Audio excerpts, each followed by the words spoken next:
होळीची कथा. होळी म्हणजे वाईट विचारांचे दहन.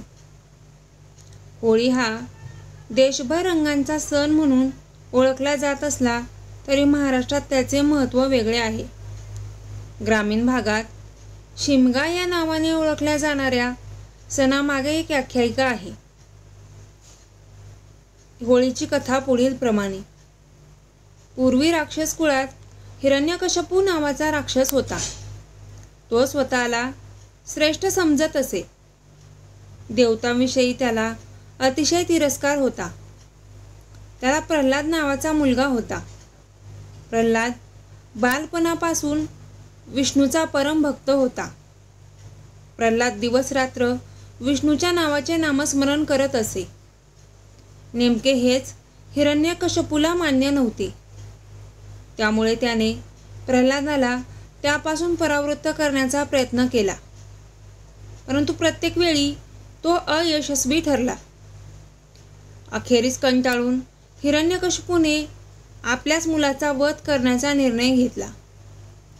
या कामात त्याने आपल्या बहिणीची मदत घेतली. होलिका तिचं नाव. ती राक्षस प्रवृत्तीची आणि क्रूर होती. तिला अग्नीचे भय नव्हते. अग्नीपासून तिला कोणताच त्रास होत नव्हता.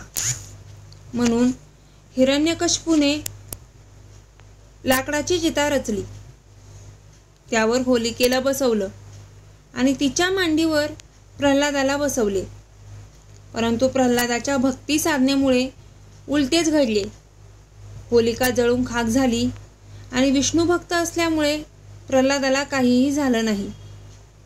त्याच्या भक्तीने प्रसन्न होऊन विष्णूने खांबातून नृसिंह रूपाने हिरण्यकश्यपूचा वध केला. थोडक्यात होलिका वाईट प्रवृत्तीची असल्यामुळे तिचा अंतही जळून म्हणजेच वाईट पद्धतीनं झाला.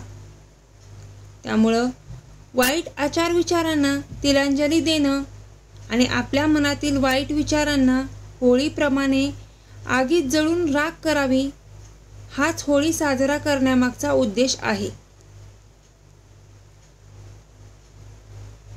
या दिवशी वाईट गोष्टींचा त्याग करून चांगल्या गोष्टींचा संकल्प करा, जेणेकरून आपले संपूर्ण वर्ष सुखासमाधानाचे जाईल. होलिकेचा जळून अंत झाला तो दिवस फाल्गुन शुद्ध पौर्णिमा असल्यामुळे दरवर्षी त्या दिवशी होळी उत्सव मोठ्या आनंदाने साजरा करतात. धन्यवाद.